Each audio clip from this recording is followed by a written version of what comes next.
Hi friends, మా అమ్మ అయితే మా హనీ బాబుకి ఇంకా గులాబ్ జాములు అయితే బాగా ఇష్టం అని చెప్పేసి గులాబ్ జాములు అయితే చేస్తుంది అనమాట.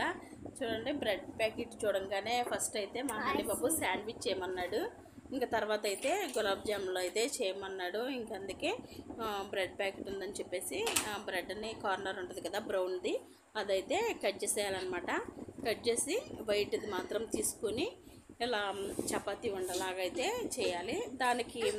దానిలో పాలు మిక్స్ చేసుకుంటూ మనం బాగా స్మూత్గా అయ్యేలాగైతే మనం కలుపుకోవాలి. కలుపుకొని మనకి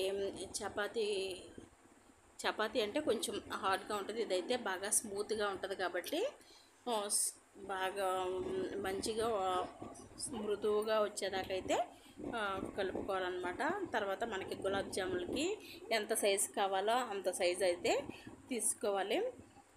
చూడండి, మనకి బ్రెడ్డే కాబట్టి మనకు వెంటనే ఇంకా పాలు పోస్తే మిక్స్ అయిపోతుంది అనమాట. మనం అంత కష్టపడే అవసరం లేదు.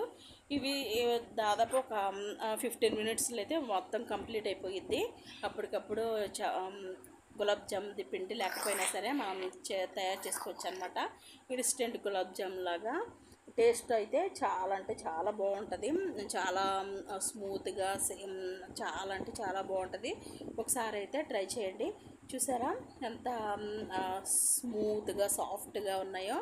ఎలా చేసుకోవాలన్నమాట. చేసి ఎంత సైజు కావాలంటే అంత సైజు చేసి పక్కనైతే పెట్టేసుకోవాలి. తర్వాత వీటిని ఇంకా డీప్ ఫ్రై చేయాలి కాబట్టి గ్యాస్ పొయ్యి వెలిగించేసి బాండి పెట్టేసి ఆయిల్ బాగా హీట్ ఎక్కించేలాగా ఉండాలి. హీట్ అయిపోయాక దాన్ని మీడియంలో పెట్టి అయితే ఫ్రై చేసుకోవాలి. లేకుంటే హైలో పెట్టేస్తే పైన మాత్రం బ్రౌన్ కలర్లో వచ్చి లోపలైతే అస్సలు ఉడకదనమాట.